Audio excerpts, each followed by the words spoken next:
In the peaceful and exclusive city of Emanado, a storm was quietly brewing in the home of one of its wealthiest sons, Sir Donatus Ocassoni.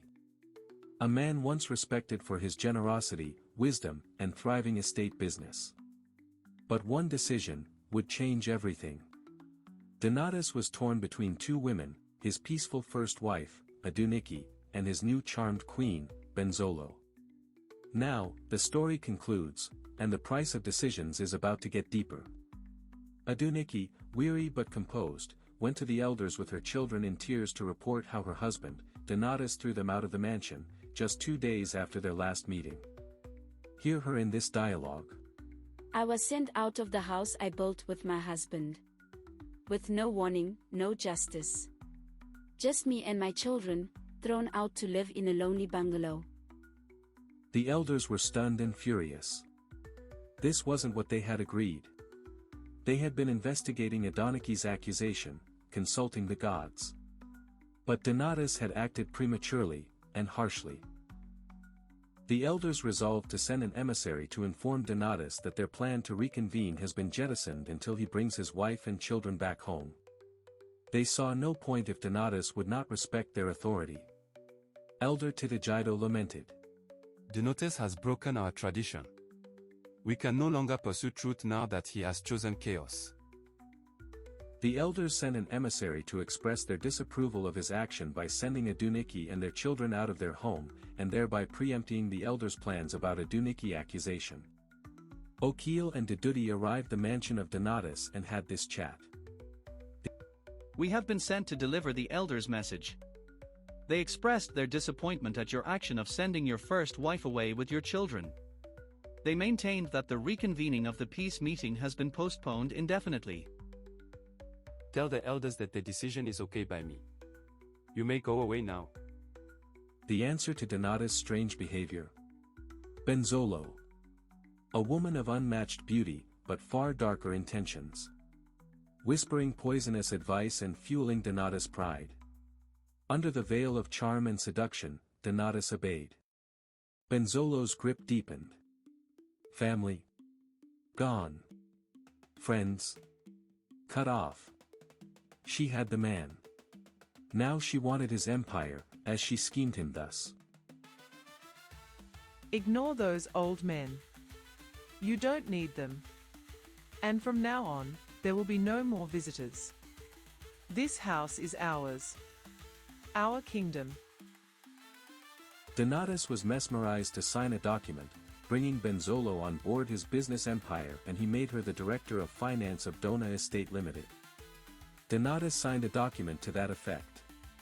He also added her as signatory to the company's bank account. Then, she whispered a new dream. You have done well for me, and there's something more I want you to do to add to the family business. What is it, my love? Anything for you. A jewelry boutique, my love. Let's call it Ben's Jewelry Boutique Limited. A family investment, 10 million Nigerian nairas as start-off capital would do. Okay, my love, it is nice idea. Put it together and the money will be ready for you. Donatus invested in the jewelry venture, acquired a shopping space in a mall and launched Ben's Jewelry Boutique Limited, with fanfare. Benzolo was instantly transformed into an international businesswoman, traveling regularly to the Middle East to get supply of jewelry for her boutique.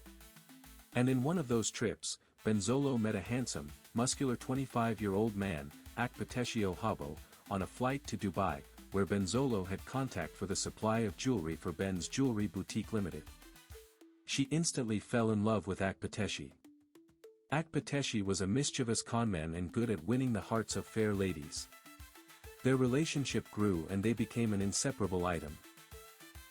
They displayed their love on the streets, hotel rooms, on camels in the desert, swimming pools, etc. They soon began to hatch plans on how to deal with Donatus. I do not actually love him.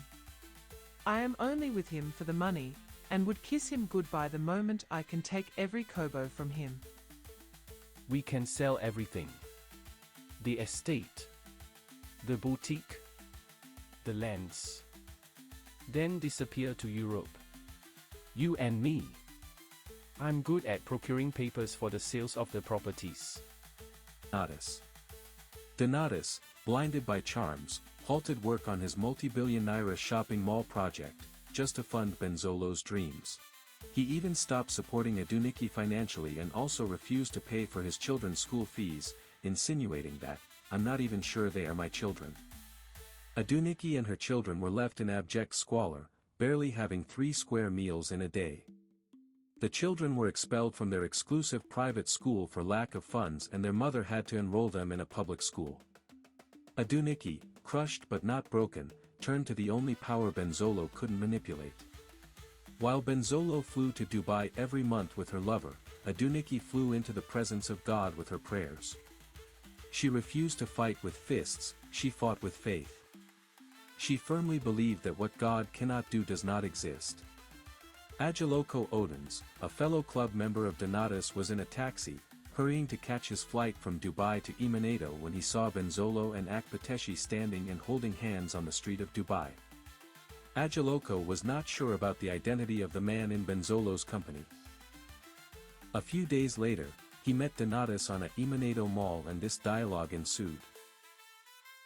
Hey Donatus, good to see you and hope you enjoyed your trip to Dubai. When did you come back to Eminato? Dubai. I have not made any trip to Dubai since our last jamboree. How did you know that I made a trip to Dubai? I was there last week and I saw your wife, Benzolo, holding hands with a man and I presumed it was you. I was inside a taxi and couldn't get out to meet both of you. Truly, my wife went to Dubai to restock her jewelry boutique last week and she went alone. Donatus recalled that Agiloko was the second person to inform him about Benzolo being seen in the company of another man. He did not think of confronting her yet, but decided to watch out about her movement. But then, the spiritual realm responded. On that fateful night, Akpateshi, who now resided in the former apartment of Benzolo, came home drunk. He lit a cigarette, placed it on the ashtray and got deeply asleep. He did not know when the smoking stick fell on the rug carpet. The rug caught fire and before Akpateshi woke up the apartment was engulfed by fire. Firemen came hours late and in the process of putting the fire out, a fireman stumbled on the mystical bottle that held the effigy of Donatus used in the love charm prepared for Benzolo by Otepiapi of the Third Eye. And the fireman quipped, Hey! What is this? A bottle. It looks strange. Instantly, just instantly. Otepiapi's occultic law had been violated. And instantly, Benzolo snapped and raved. It was me. Yes. I did it all. I bewitched you. I ruined your home.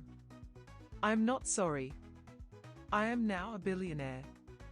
Come on, pack your things and get out of my house. This is my mansion. I am going for lunch at the marketplace, and I don't want to see you here by the time I get back. Deranged, insane and extremely uncontrollable.